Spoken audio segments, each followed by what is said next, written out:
Bankless Nation, is the first week of March. It's time for the Bankless Weekly Rollup. We've got a war going on, and so what are the wartime markets look like? How did the markets react to the conflict in Iran? We also have to talk about the flight to safety asset. What was it? Was it gold? Was it Bitcoin? Was it something else? And then Trump domestically has taken a side on stablecoin yields, choosing crypto over the banks. Some very loud tweets, both from Trump and Trump Jr., about the Clarity Act and how the banks need to fall in line. Some just real good drama on the timeline this week. More bad news for the banks, too. Kraken is going bankless. They get a bank license of some sort, access to Fedwire, and I think that's pretty bullish, a historic first. Can you go bankless by becoming a bank? Does that work? I think they don't have any banks anymore. They are one. Yes. I mean, this is a long-standing bankless prediction, let's say. I mean, we always thought the crypto banks, the exchanges, we called them crypto banks from the very, very beginning, would become more bank-like over time. And now they're actually becoming banks at this point. It's pretty bullish, though, for crypto, I'd say. Also, Erik Voorhees AI crypto privacy project. We're going to talk about that. Is this the AI plus crypto fusion we've been waiting for? Also, Aave loses a key contributor just after it lost another one just a couple of weeks ago. ZachXBT catches a criminal who stole $46 million from the government. And then, of course, the bottom signal of all bottom signals, the New York Times writes a crypto is dead article. So we're going to read that article to you here on the show. But before we do, we're going to talk to our friends and sponsors over at Figure. Figure is the #1 non-bank HELOC lender in the United States. HELOC, home equity line of credit. If you own home, you probably know what that is. They're bringing institutional grade DeFi to you. They have crypto-backed loans offering like 8.9% at 50% LTV with your Bitcoin held in segregated MPC custody, not pooled, not rehypothecated. So they also offer liquidation protection for volatile markets if that's your deal. But I think the really cool thing from Figure, Ryan, is the democratized prime. So instead of Wall Street funding Figure's home equity loans, you can.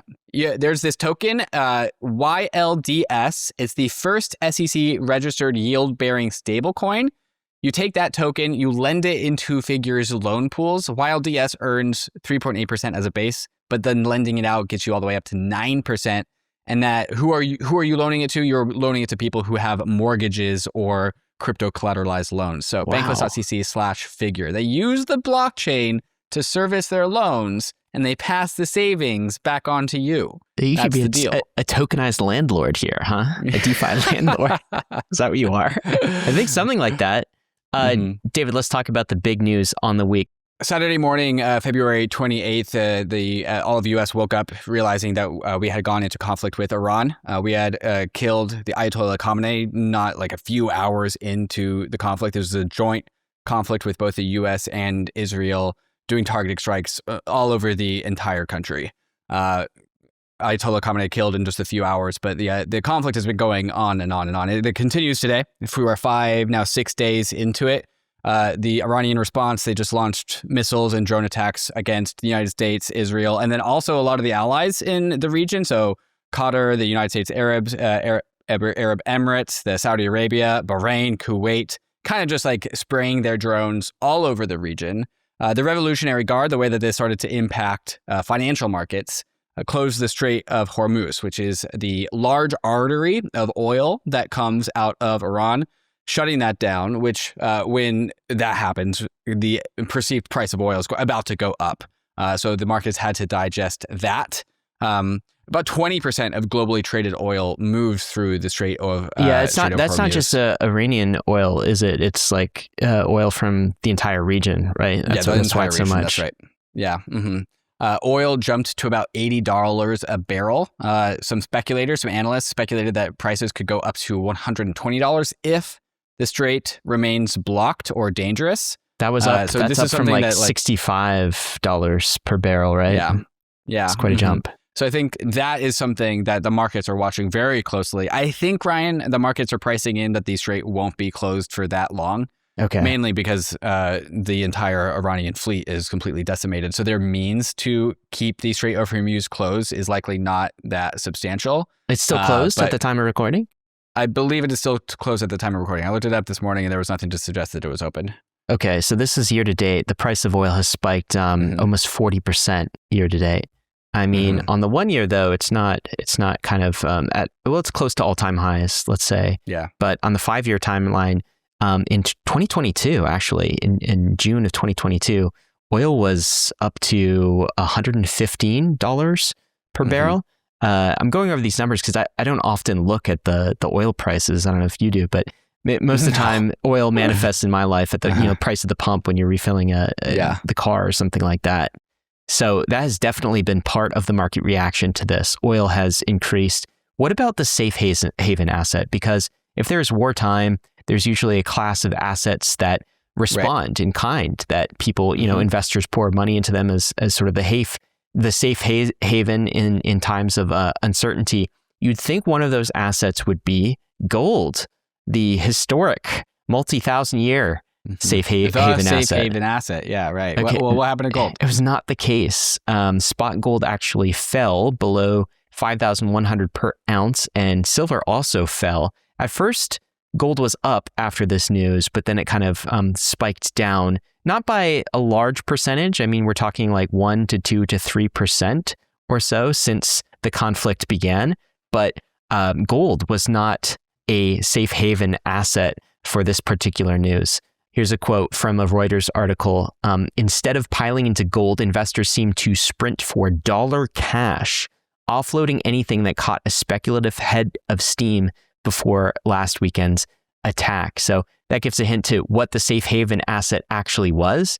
David, it was the dollar, the good old-fashioned greenback. Okay, so the DXY went up, approached 100 or so it was up about 2%. And dollars actually proved himself to be the safe haven asset, at least in the initial phases of this conflict. So you got oil spiking, you got dollars doing fine, gold trading down a little bit. US bonds, they were also down. So bonds were not the safe haven asset. Normally in a crisis, like a geopolitical crisis, people would buy bonds and prices would go up. The bonds would be, US government bonds would be a safe haven asset. That's the classic flight to safety. But this time, the 10-year Treasury yield actually rose to about 4.12%. So yields are rising and bonds selling off.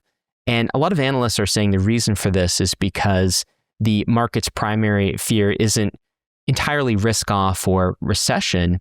It's more inflationary, right? And so inflation as a result when oil of goes up, when energy costs go up, that increases the price of everything, which is inflation, which means that you don't want to have your capital as exposed to inflation, which is where bonds are. That's exactly what the market reaction has been. So the oil spike is causing people to think inflation is going to stay for longer. And that gives the Fed less leeway to actually cut. The new Fed chair, maybe he's not able to cut as much as he would have if inflation was going down. Okay, now how about stocks? How did they react to this? Yeah, so there was definitely some volatility in the morning. S&P on Monday, we announced the conflict Saturday morning, so we had all of Saturday and Sunday to go through. S&P opened up on Monday down pretty hard, but then it closed essentially flat on Monday. On Tuesday, the stock market fell once again pretty strongly, fell like 1%, as I think the market started to digest this is not a simple operation. This is not a weekend operation or a week-long operation. We're going to be here for a while. So Tuesday was a pretty bad day in the market, kind of a bloodbath. Wednesday, yesterday from the time of recording, everything recovered. So I think we actually are higher now than when we opened up on the week. And so Wednesday was a very, very green day. One of the greener days I've seen in over a month, really. So far on the week, Ryan, SPY, the SPX and QQQ, the S&P 500 and NASDAQ indices, both up 0.25% on the week, which I would consider, in the grand scheme of things, inside of the range of noise. And so definitely some volatility in the market, but ultimately we're doing okay. Interestingly, Bitcoin up 8%, Ether up 10%. Crypto assets are volatile, so 8%, 10%, that can happen in any given week. But the fact that it happened on the week that one of the most major conflicts in the Middle East has happened in decades, kind of notable. I saw an analyst talk about the stock performance as surprisingly benign. like stocks just kind of shrugged it off, didn't do a thing. We're not worried about this. It is sort of weird that crypto had such a rebound, and much of this rebound came on Wednesday.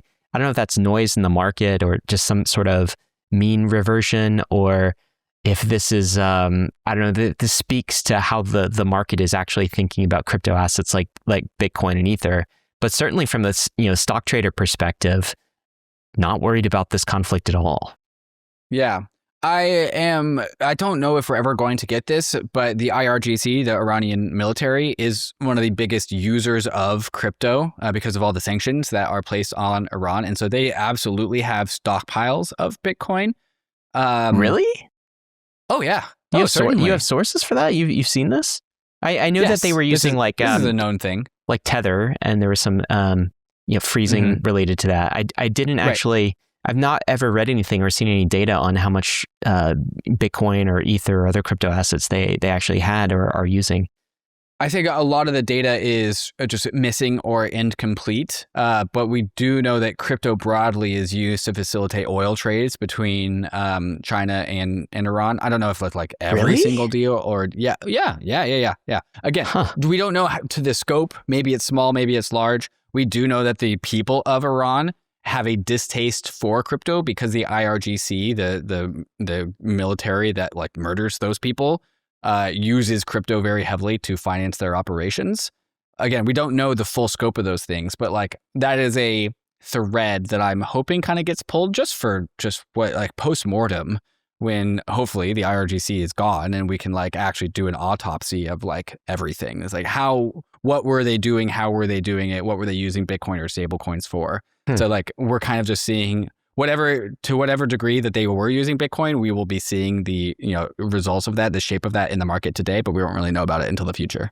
So the story here, the big story when I see this market reaction is that the hierarchy of what is a safe haven asset has really shifted. The flight to safety, it was the dollar. It wasn't U.S. bonds.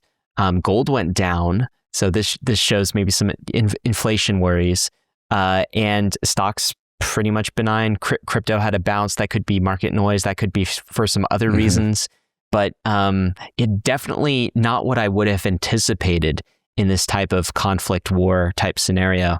There was a lot of market activity on Polymarket. So Polymarket had its second largest day ever. Daily notional trading volume spiked to almost $500 million.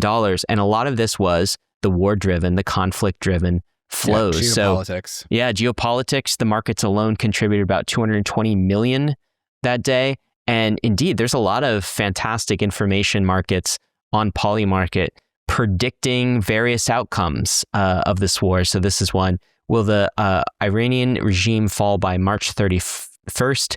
This has been spiking in different ways throughout the week. It was as high as 30%. It's now trading lower to 12%.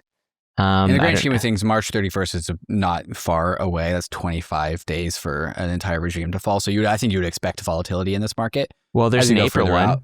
Here's April's 23% chance, June 40% chance, and by the end of this year, 50% chance.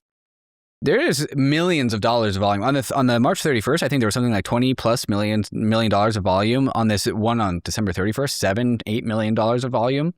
The second largest day ever of Polymarket volume, as you said, the first being U.S. election day.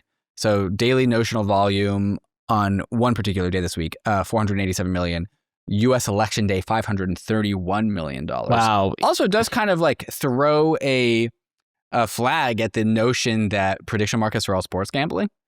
Polymarket has a very distributed volume categories across all the different categories, and global geopolitics is one of the biggest ones. Yeah, and these are fascinating markets. I got to say whenever there's conflict going. How about this one? So, you know about this story. So, Reza, how do you pronounce Reza's last name?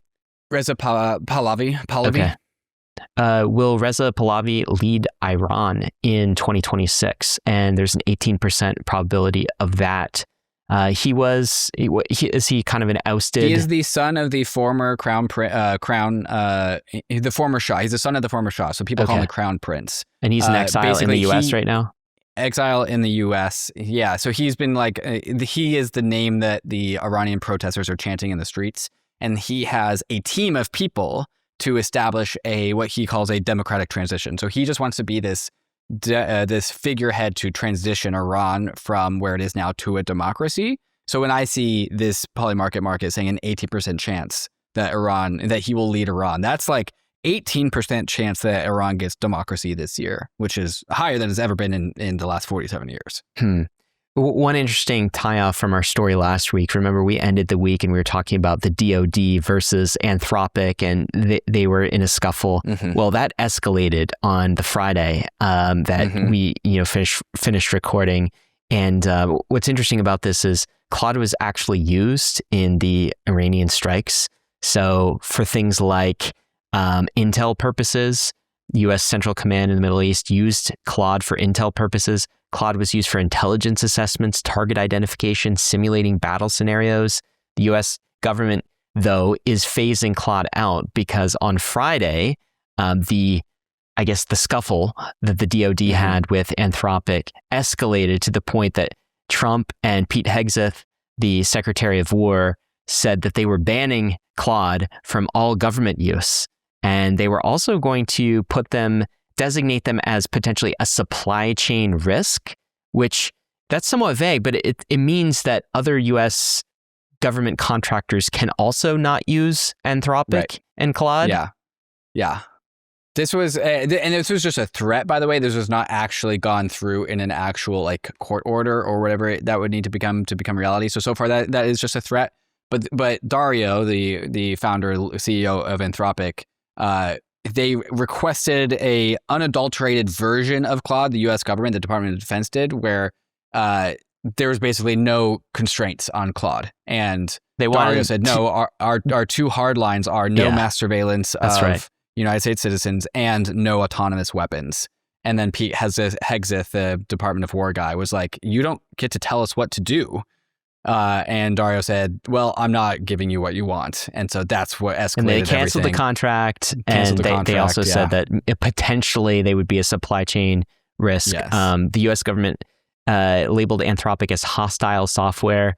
This is Trump. Anthropic better get its act together. I will use the full power of the presidency to make them comply.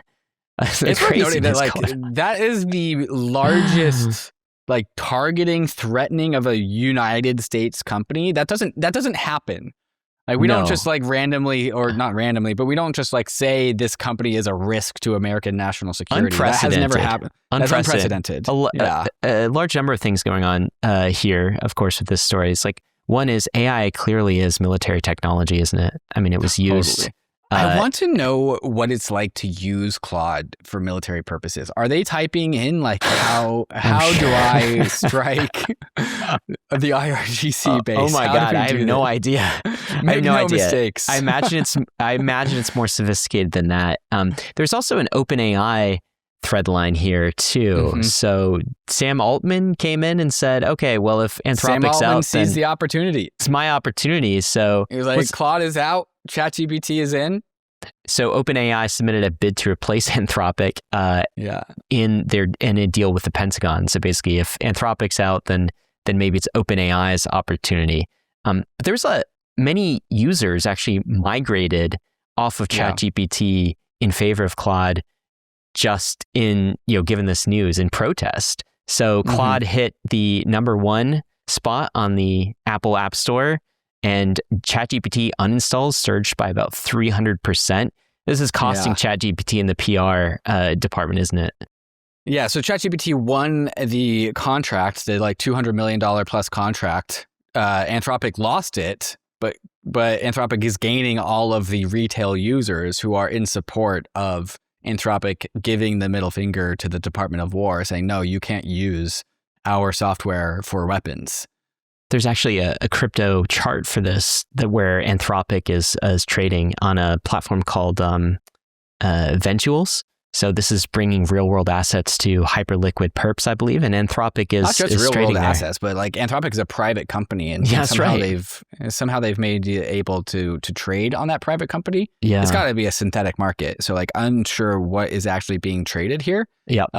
But people are allegedly trading on private shares of Anthropic on a hyperliquid derivative market. So this is Anthropic is implied valuation right now about $614 billion. And you can see here on the 28th, it's spiking down to 470 billion or so before fully recovering and then to almost some. all-time highs.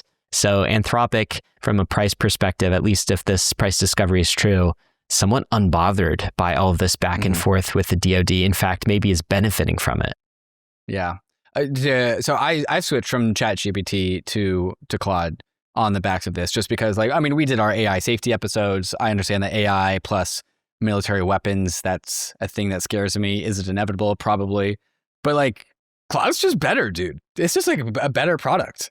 I'm finding it so as well. I mean, the new Opus model, seeing how it's being used with OpenClaw, using it in Claude Cowork, which is a lot of my use case for it nowadays, like, it's definitely surpassed everything. Like for me personally, I was a ChatGPT power user, but Claude is just a better product. It's just a better product. Yeah, I didn't do anything out of protest, but like I guess, it was more that it's just drawing me because it's a stronger product at this point. Mm-hmm. All right, coming up next, the power shift going on in DC. Crypto banks are gaining power versus the trad banks. Oh man, it was a bad week to be a bank, Ryan. Let me tell you that. Kraken gets the historic first, a skinny master account to Fedwire. We're going to talk about what a skinny master account is. I know you're dying to know. And then Trump and Trump Jr. tell banks they need to bend the knee to Coinbase and give people their stablecoin yields.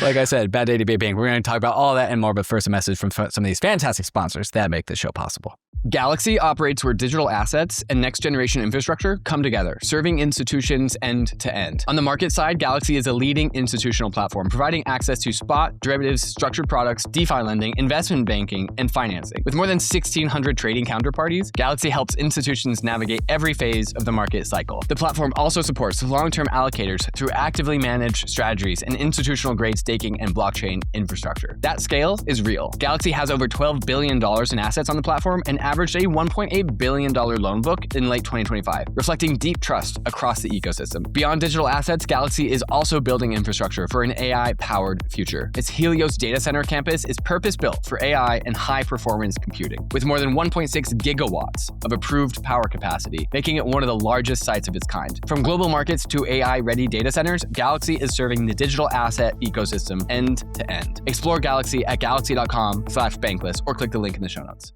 World is a fully on-chain exchange for spot, perps, and lending, all running through a universal margin system with a fully on-chain matching engine. No trust me bro backend, no shadow trading desk where the venue trades against its users. With World, the chain is the venue. Only possible on MegaETH, World hosts the entire business logic of a spot order book, a perps exchange, and margin lending inside of a single on-chain platform. When the entire exchange runs on-chain, World can give its users the safety and sovereignty of DeFi with the scalability and liquidity of CeFi. The secret sauce is the universal margin system. On World, every position nets out against every other because World leverages MegaETH scale to have the total computational assurances over the full state of user positions. This lets World treat your portfolio as one single account, allowing your yield-bearing spot unrealized P&L, vault investments, and loans to contribute towards your available margin. In effect, users make more money with less money. This is how real markets work in TradFi, and thanks to MegaETH's scalability, it is now fully possible on-chain. Everything on World is denominated in USDM, MegaETH's native currency. Once you're funded, you can trade spot, perps, and loans from the same interface under one universal margin system. World is, as they say, better than sex. Make more money at world.inc or read the docs at docs.world.inc. Kraken becomes the first digital assets bank inside the United States. So there's Kraken Financial, which is not the same entity as what like Kraken Exchange is, but it doesn't really matter. Subsidiary. It's a Kraken Wyoming chartered bank. Becomes the first digital asset bank in the United States to plug in directly to the Fed, to the Fed's payment infrastructure. This operates Kraken on the same rails as traditional banks, And there's a clip from Senator Cynthia Lummis about this. So let's go to hear from this clip, and then we'll talk about why this is a big deal. This is going to be a huge asset, and today's announcement by Kraken that they now have access to a Skinny Master account is going to add another opportunity for the new integration of the fiat dollar with digital assets. So this is a huge step forward. Very happy to see the Fed finally realize that we can integrate these financial products in a way that benefits Americans. Senator Lummis, of course, is a Wyoming senator. That's part of the reason she's so excited about this. And she's also been a longtime crypto advocate. But why is this such a big deal? So you remember Operation Choke Point 2.0, Ryan, where we were getting cut off from the banking industry. And so if you wanted to get money into a crypto exchange or anything, well, you couldn't because they lost all of their banking access. Yeah, that was the choke point, right? You can't, yeah. Like they were choking us out. They were disconnecting us from the banking rails. You can't, if Kraken and other crypto exchanges have direct access to the Fed, there's nothing to choke. They are the bank. And so we have completely, there's a famous Elon Musk quote where the best part in a machine is no part. We took out the part of needing to have a bank to deposit money into so people can finance their accounts on Coinbase or Kraken or whatever. So, I don't know when's the last time you sent money to a crypto exchange, but if you send money to Coinbase, you send money to One River Financial or something like that. It's a correspondent bank that services Coinbase because Coinbase doesn't have this Fedwire account. Exactly. If you want to send today, if you want to send money to Kraken, you send money to Kraken. You send money to Kraken Financial. And so we just cut out the banks because now Kraken is a bank. Now, how did we get here? What was the unlock that allowed for this? There's this thing called a Skinny Master account at the Fed. This was created in December of last year, so 4 months ago. So this is a brand new type of Fed account. And Kraken Financial is the first and only entity who has a Skinny Master account. What is a Skinny Master account? What does it get you? What does it not get you? It does get you direct access to Fedwire, the real-time settlement system, and the ability to clear and settle payments without any other intermediary banks. What it does not get you, this is the skinny part, is you don't get interest on reserves. You don't get access to the Fed's discount window, so no emergency lending. You don't get daylight overdraft privileges. So if your balance hits zero, payments just get rejected. So you don't have, I guess, a buffer or whatever. And then there's also some potential balance caps. So the way I'll describe this is they get the payments. They don't get any of the banking.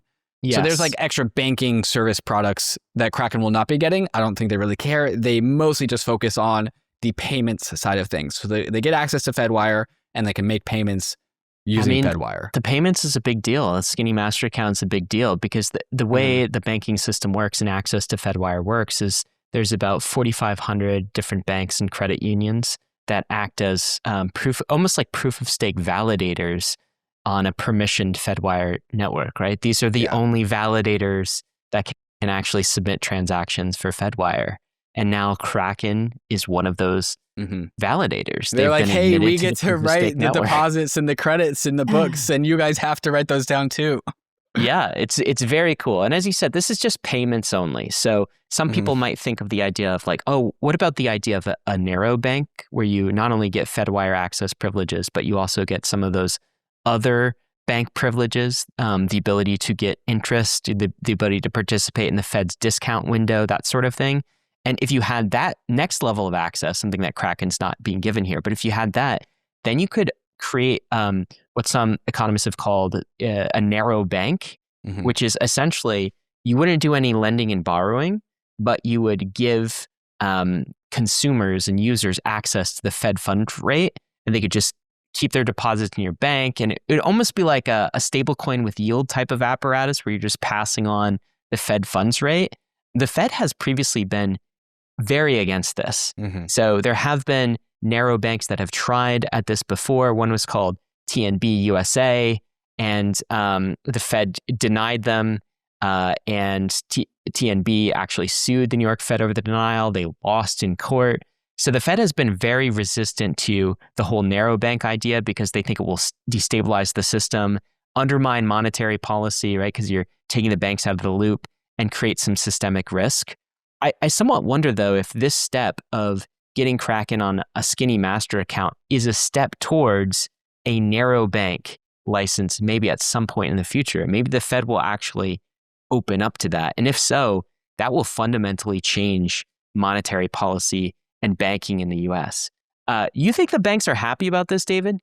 This brings us to my favorite part of this part of the story. So within hours of the announcement that happened on Wednesday, the Bank Policy Institute said that it was deeply concerned that the approval came before the Federal Reserve finalized its policy framework, arguing the decision ignores public comment and was issued with no transparency into the process. And they are worried that this innovation might destabilize the banking sector. Like when the banks tell you that they're worried something is destabilizing the banking sector, they're basically saying, hey, our business model is under threat. Yes. Like we're going to make less money from this.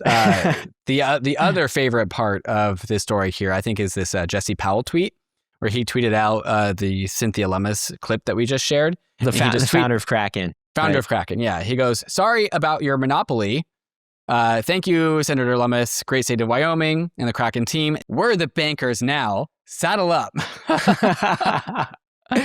Yes. Oh my God, this this is so haven't good. they? Yeah. This is Mike Ippolito commenting on this. Kraken gaining access to the Fed's payment system. Trump openly berating the banks to get clarity paths. We're about to talk about this. This would have blown the expectations of even the most bullish crypto evangelists in 2017 out of the water. Crazy how many people in crypto are giving up on the eve of victory. This is another case of all of the crypto prophecies, wildest dreams are starting to come true. Yeah. You know, the crypto exchanges, which were kind of ostracized on some periphery of the financial system, are now being admitted as validators to, you know, the Fedwire. I mean, this is a big freaking deal. And this goes to kind of our next story on the week, which is Trump slapping back the banks and coming out in support of crypto and stablecoin yield. So he tweeted this just days ago. The Genius Act is being threatened and undermined by the banks, and that is unacceptable. We're not going to allow it. The U.S. needs to get market structure done ASAP. Americans should earn more money on their money. The banks are hitting record profits. We're not going to allow them to undermine our powerful crypto agenda that will end up going to China and other countries if we don't get the Clarity Act taken care of. This industry cannot be taken away from the people of America when it's so close to becoming successful. Right. And they need to get in line and let stablecoin yield go to consumers. This is something that Brian Armstrong and Coinbase has been arguing for in the Clarity Act from the very beginning. But this is Trump using the Truth Social bully pulpit to absolutely slam the banks over the head on this issue. He literally says that they need to make a good deal with the crypto industry. And Trump wasn't the only one. Trump Jr., Eric, he tweets out, big banks are lobbying overtime. That's not Trump Jr. Wait, actually, wait, which one is? I guess they're both juniors. Never mind. There's like Donald Trump Jr. Little Trump, you know? Eric Trump tweeted out, big banks are lobbying overtime to block Americans from getting higher yields on their savings while trying to block any rewards or perks from being given to customers. So like Eric Trump also comes in with the second of the two punches.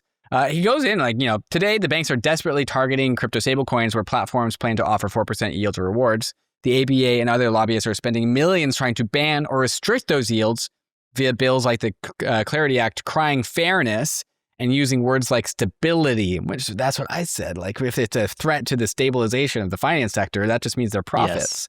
Yes. When it's really about protecting their low rate monopoly and preventing deposit flight. So the timing on this whole thing was interesting, right? So like we had these two tweets back to back, Trump on Truth Social, Eric Trump on Twitter. The hours before, or maybe the day before, President Trump had a meeting with Brian Armstrong. And so the Politico reported that Trump and Armstrong met behind closed doors at the White House on Tuesday. Yes, just hours before the Trump's Truth Social post blasting the banks. And so that's it. That's interesting. The timing is very, very interesting. So Did Brian getting in just Trump's ear on this. Trump here? Definitely. I mean, this is what it seems like. This is what the timeline is revealing. And of course, this was Brian Armstrong's issue and Coinbase's issue. This is why they withdrew support from the Clarity Act.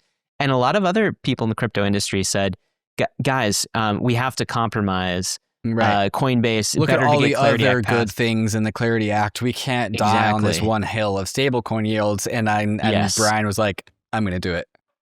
Yeah, I'm going to do it. And it's kind of a gambit, but now he's got Trump weighing in on his side on this. So it's paying off for him, I suppose. This goes back to, remember a few weeks ago, we were talking about Davos and Jamie Dimon apparently getting in Brian Armstrong's face, wagging his finger over this issue. What did he call him? You're full of shit. He said you're full of shit.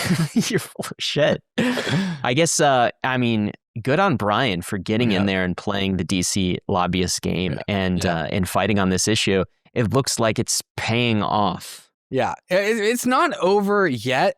This is a tweet from Ron Hammond. He's a pretty trusted political commentator. He tweeted out, the closer we get to election, the midterms, the odds for the Clarity Act passage gets lower. The banks know this. Stall for long enough till election politics takes over. It's a classic lobbying tactic, but Trump is the kind of X factor that could force the political calculus to change. And so this is just like some good old Clarity commentary about the timing and the strategy of this whole thing. If you go to Polymarket, we are at a 71% chance that the Clarity gets signed into law in 2026. It's up 6% on the week, but it's just been like kind of creeping upwards for a while. Alex Thorne, who also definitely absolutely pays attention to this matter, he tweeted out, is there alpha in the delta between these two images? The one image is the 71% chance on Polymarket. The second image is crypto bill hits new impasse, raising doubts over its future, which is an article on Reuters. So he's pointing out that Polymarket is pricing in a lot of optimism on the Clarity passage than what reporting is suggesting. So there is a dislocation between these two things. Unsure as to how it resolves. The game's not over yet. We haven't won yet. Yeah, no, we haven't won yet. And it's, I don't know. It does feel like a long shot. Although I will say, I mean, Polymarket is generally right on these things. Maybe 7% odds is kind of accurate. Yeah. Let's see. $300,000 of volume. So not a crazy amount of volume here. So that could be a little bit better. And to just have better signal. I don't know what it's like to be behind these closed doors, but also like this is everything for the banks. Like the yield on deposits and who gets that is the whole thing for the banks. So like it's optional. This is the same calculus we were talking about 2 weeks ago. It's optional for the crypto industry to die on this hill. It doesn't seem optional for the banking industry to die on this hill. Yeah, and I mean, are they going to let some little upstart company, a $60 or $100 billion Coinbase company disrupt? Yeah, are they going to let them kind of steal their golden goose? I don't know. I'm sure we haven't heard the last from them, but getting Trump, it is really nice to have Trump on our side. It's a big deal. All right, we got a lot more to cover coming up next. Voorhees project. It's a crypto project for private AI. Was it recommended by OpenClaw this week? It kind of was. We'll talk about that. Also, X is rolling out X Money. Will this include stablecoins and crypto? And David, the story. Remember the kid who stole $46 million from the government? Well, he got apprehended by special forces. He didn't get away with it. How? By special forces? Yes. French special forces. How did we think this would end? How did he think this would end? We'll talk about all that and more. But before we do, we want to thank the sponsors that made this episode possible. What if you could trade gold, Forex, and global markets with the same tools and speed that you use for crypto? That's exactly what BITGET TradFi unlocks. After strong beta demand, including over $100 million in single-day gold trading volume, BITGET TradFi is now live for all users. Inside of your existing BITGET account, you can trade 79 instruments across Forex, precious metals, indices, and commodities, all settled directly in USDT. No platform switching and no fiat conversions. This is BITGET's universal exchange vision in action. Crypto and traditional finance side by side. You get deep liquidity, low slippage, and leverage up to 500x, letting you apply crypto strategies to macro markets. New to TradFi? Start with gold. The gold USD pair is liquid, macro-driven, and a familiar natural bridge between crypto and traditional markets. Try trading gold on BITGET now at bitget.com. Click the link in the show notes for more information. This is not financial advice. Some exciting news. We are launching a new podcast to help people figure out the crypto cycle, how to navigate it. The best crypto cycle investor I know, his name is Michael Nato. He runs the DeFi Report. This is the guy that sent me a sell alert before the 1010 price drop happened. His cycle analysis has been absolutely on point. I've been following him for years. And this year, we started recording weekly podcast episodes. Each one, we get into his portfolio, what he's holding, the market structure, entry targets, fair market value of Bitcoin and Ether, and where we are in the cycle. There's new episodes that are released every Wednesday. They're 30 minutes, they're short, they're punchy. I think this crypto cycle is harder to navigate than most, so let's do it together. Go subscribe to this podcast, search the DeFi Report wherever you get your podcasts, YouTube, Apple, Spotify, or find a link in the show notes. There's a new episode waiting for you now. So David, have you been following Erik Voorhees' project? It's called Venice. It's a LLM, it's an AI project. Have you been looking at this at all? I wouldn't say I have both my eyes on it. I think I have one eye on it every once in a while, which is to say not much, but like I understand that sometimes, Ryan, just hypothetically, I'm typing a prompt into Claude or ChatGPT and I'm like, you know what? Maybe I'll take this one to Venice. Yeah. I'll do this one in Venice. I don't want to do this one in This chat. is a little private, right? I mean, It's well known that private AI really doesn't exist outside of some small pockets. Maybe Proton Mail has kind of an instant. Mm-hmm. That's what Venice is trying to deliver. Actually, I've started hearing about it more in mainstream podcasts. So I think Venice has been running some ads in mainstream podcasts, and Venice is actually pulling in some pretty impressive numbers. So this is a tweet from Erik Voorhees. Each color is a different model. So what Venice does is it runs private AI instances, generally open source models in kind of a cloud type of environment, and it can run anything. So it can run, Kimi. Here are actually some of the top models, the top 5. GLM. Yeah, there's a lot of colors here. Yeah, a lot of colors and a lot of different models. GLM 4.6, Venice Uncensored 1.1, Kimi K2 2.5, Grok 4.1. Its specialty is really these open source modules, and it's running them in its cloud. And Venice's claim is that everything is run in a private way. So there isn't a third party that can actually access your transcript and your chat logs and like what you're doing inside of the interface. Just for the podcast listeners out there, last October, Venice was clocking in about 8 billion tokens per day. They were running for their APIs or people showing up to their website.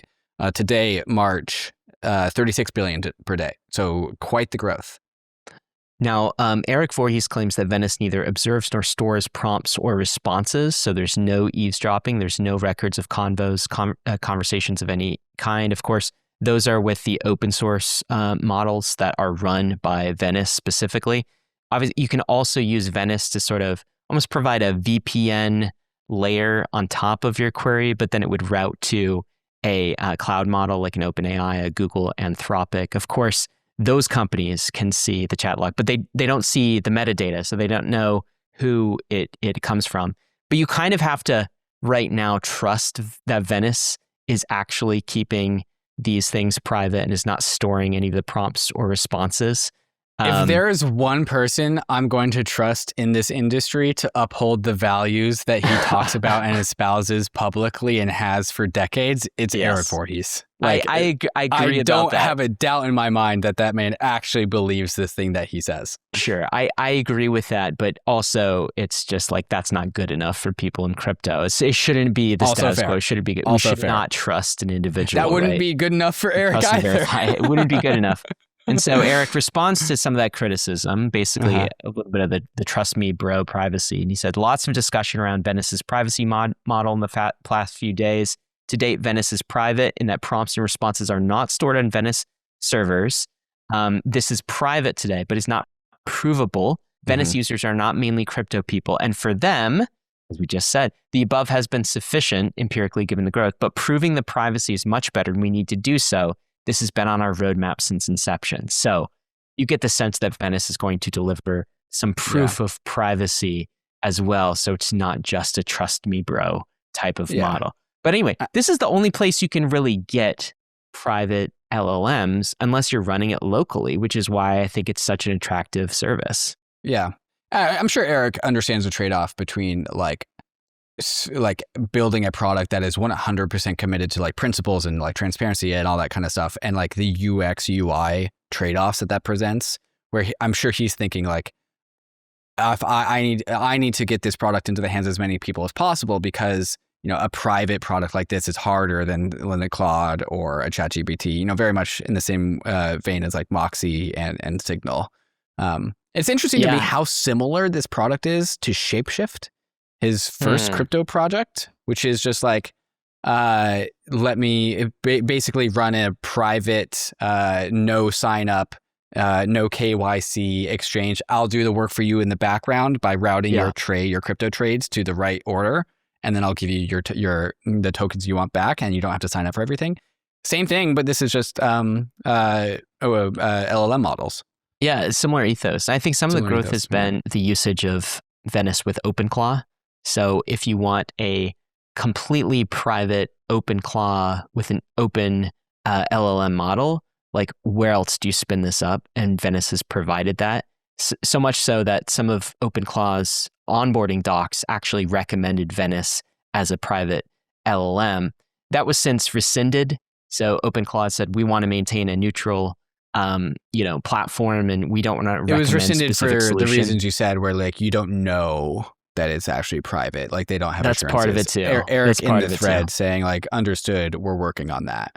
Yeah. Have you looked at the Venice token and what this thing does? Yeah. Yes, very briefly. I kind of understand it that it represents just like a share of the compute of the whole system. That's right. It's a true like utility token, I suppose, from that perspective. So instead of paying per API call, you can actually stake these Venice tokens, it's VVV tokens, and you get a pro rata share of Venice's inference capacity indefinitely. Which reminds me of the EOS token model, bro.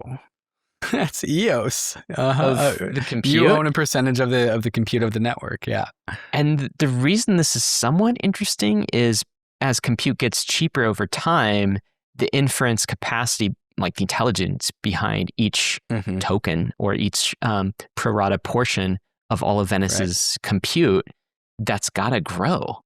And so does Venice own a data center somewhere, or are they renting it from someone? How does that work? Yeah, I still have a lot of questions about this, and I have a lot of questions. Yes, you don't have to stake VVV in order to participate in this. You could just like buy Venice instances. I believe they have a separate token called Diem, which represents AI inference credits. So I don't know. Oh, we tokenize credits. Oh, that's cool. Honestly, like usually when I see a token, I'm just like, why do we need a token? And for this, I'm like, oh, this makes total sense. One token is a credit. One owns the actual compute and hardware. I think it could. I think that makes sense, dude. Yeah. And good for Voorhees for stepping into this, like applying crypto values to LLM, certainly much needed. David, we got more drama from the Aave space. What is this on the week? Okay, so Mark Zeller's ACI, the Aave Chan initiative, which is kind of like a governance delegate platform. Think of it like a voting block inside of the Aave DAO. They are leaving. They are leaving Aave. They have decided to not renew its engagement with the Aave DAO and will wind down operations over the next 4 months, exiting by July. This is kind of the second high-profile departure from Aave, the system, Aave the DAO. Downstream of just like the governance tensions inside of Aave. This happened after Aave Labs introduced the Aave Will Win proposal. And that caused, some people liked it, some people didn't like it. Mark did not like it, I'm guessing. Mark highlighted that 3 labs linked wallets, when they voted on the temperature check for the Aave Will Win proposal, realized that the Aave Labs can simply vote. They have enough voting power to dictate things. And then especially if the Aave Labs, Aave Will Win proposal goes through, they will be rewarded with even further Aave. So it kind of functionally enshrines Aave Labs voting power. And so Aave becomes essentially Aave Labs is the critique that Mark has. And so he decided that he doesn't want to be under the governance authority over Aave Labs, because what if they just cancel ACI's funding stream whenever they want? That was something that Mark put into the governance forums. And so instead they are electing to wind down. Mark Zeller has been effectively the pseudo CEO, operator in chief of the DAO. And so a very key person. Like, it's like Stani on one side and Mark on the other. And Mark is saying, like, I don't want to work under these conditions. And he's throwing in the towel, which is so not great. DAOs are so messy. DAOs are super it's just messy, so bro. messy. I wish it wasn't this way. But I mean, I guess the question is it over now? Are the remaining parties aligned with the proposal? And I would assume so. Yeah, like the defectors need to defect so that all the people who have consensus can coordinate together. Yeah. Yeah. I it's suppose like a that's what's messy way happening. to lose talent, but like maybe that was inevitable. Yeah. And I wonder if Mark is leaving the space entirely or if he's just leaving Aave. I think the latter. Okay. Yeah. Okay. Yeah. This was big news. The New York Stock Exchange parent company ICE invested in the crypto exchange OKX at a $25 billion valuation. The reason for this they gave was a push towards tokenized stocks.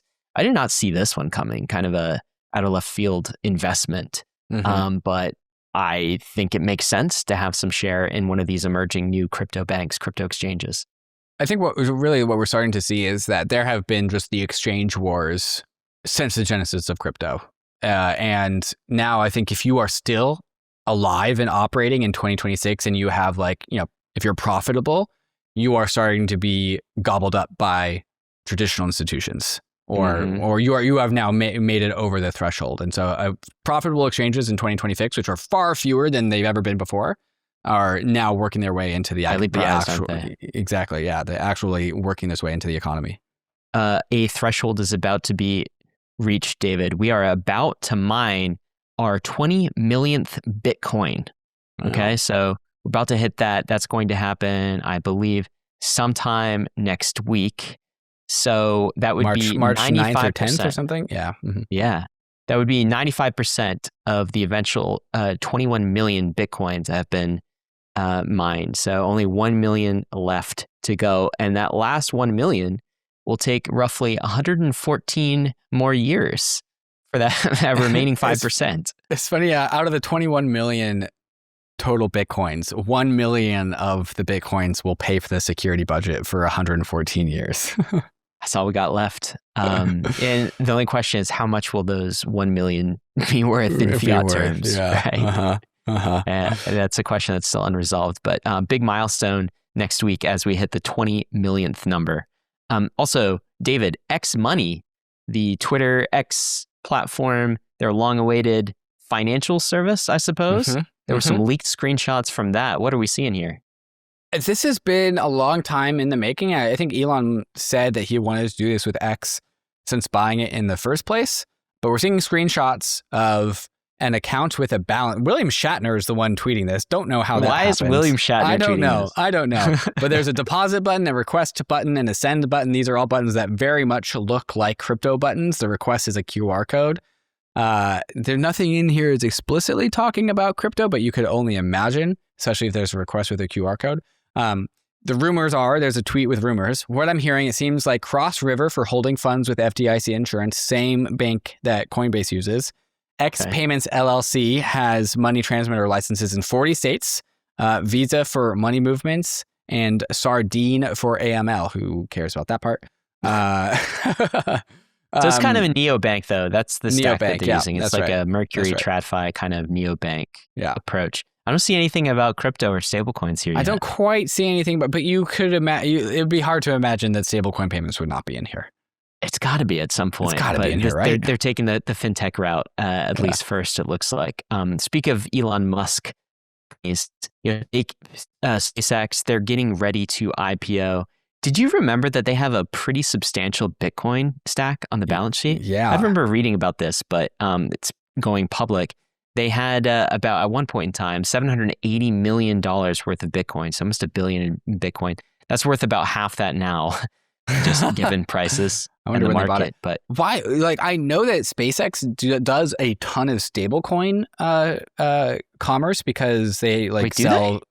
Oh yeah, because they own Starlink, right? And Starlink sells a lot of Starlinks all across the world, across different fiat currencies and in different, stablecoins, huh? So they just use stablecoins to rectify everything and just have that be seamless.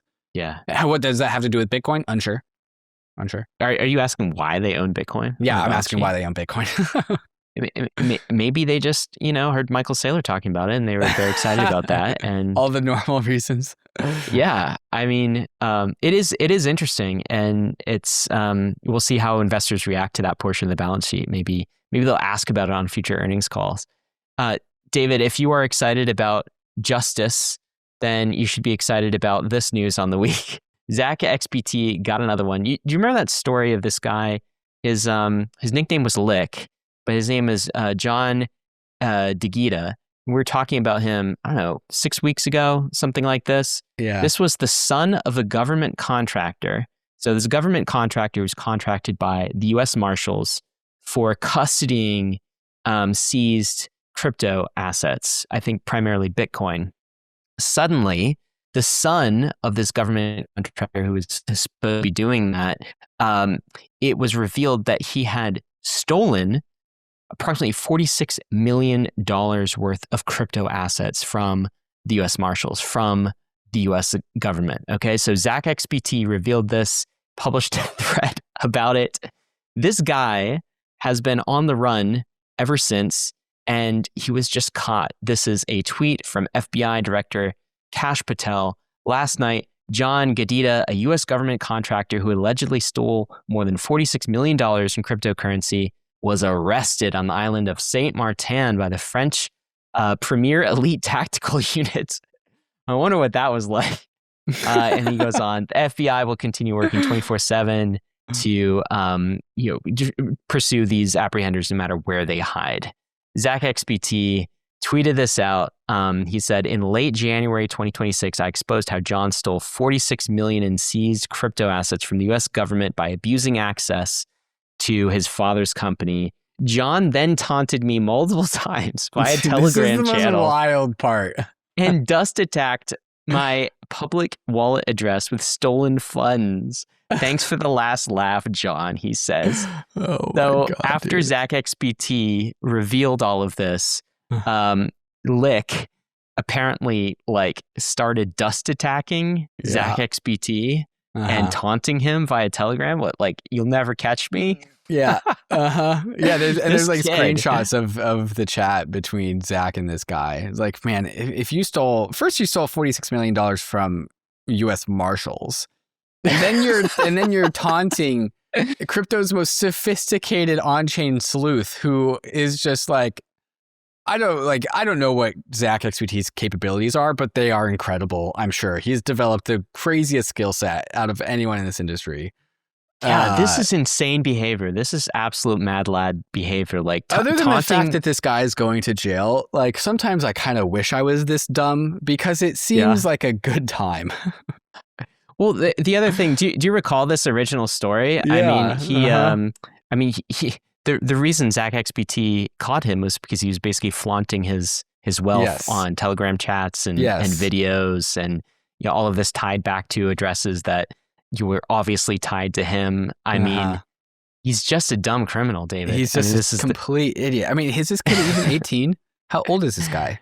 I don't know how old he is. I mean, he looks pretty young. He looks pretty young. The mugshots. He looks pretty young. Yeah. So got another one. Justice is served. One by one, we're making crypto better. Okay, I've got another story for you, Ryan. Okay, so the South Korean police also came up on some crypto recently. They seized some crypto. The National Tax Service, the National Tax Service of South Korea seized about $5.6 million in crypto from about 125 high-value tax evaders. So they got some crypto assets from some tax evaders. and put a large amount of that crypto in Ledger hard wallets as evidence in custody, or like maybe they like seize the Ledger with the wallets. As you know how like the police will like sometimes take pictures of their perpetrators, or like they'll take pictures with all the drugs that they seize. Like, look, they always look do at this, what we've got away. Look, we've seized these assets. Confiscated haul. They take a picture exactly. of it, So I don't know why they do that. Why do they do that? Kind of proof that they're doing a good job. You know, they're kind of like proving that like, hey, we are worth our tax money. So that's what South Korea's tax service did. They took a photo of the ledgers and the seed phrases associated with the ledgers, and then they posted them online. Wow. Do you know how quickly it took people to drain those wallets? How quickly? About 4 minutes. 4 minutes. 4 minutes after they posted the unadulterated, uncensored seed phrases next to the ledger in question. 4 minutes later, those wallets were drained. The agency followed up with a statement offering a deep apology. They took the photos down, by the way. Not that it matters anymore. And then they offered a deep apology, admitting there was no excuse for failing to mask the wallet password. Wow. Oh my God, that's hilarious. So it's 5.6 million, and somebody new has that. Somebody somewhere in the world, no clue. That's a criminal, right? That's a criminal. Somebody stole it. They are now. I mean, it almost felt like the authorities were giving someone that, but it's technically that was a criminal act, I suppose. Oh, you know what's a good conspiracy? Is somebody who had access to those private keys first, seized it, then posted it online, and then they were like, had a friend go nab it. Yeah, exactly. Well, we may never know unless ZachXBT gets involved, and then we certainly will know in a few weeks. David, last to close out the week, I was actually bullish about this because this is the New York Times opinion article with something about crypto, saying crypto is pointless. Not even the White House can fix it. Since its peak last fall, Bitcoin, the world's largest cryptocurrency, has lost almost half its value. That's how the article starts. Nearly $2 trillion in wealth has evaporated from crypto since October. We have just one question. What took so long? Outside of crimes and scams, the technology is useless and its economics are even worse. These are two economic advisors for the Biden administration giving an opinion piece on how pointless crypto is and how not even Trump and Trump's favors for the industry can actually save it, because it's a pointless technology that is only good for crimes and scams.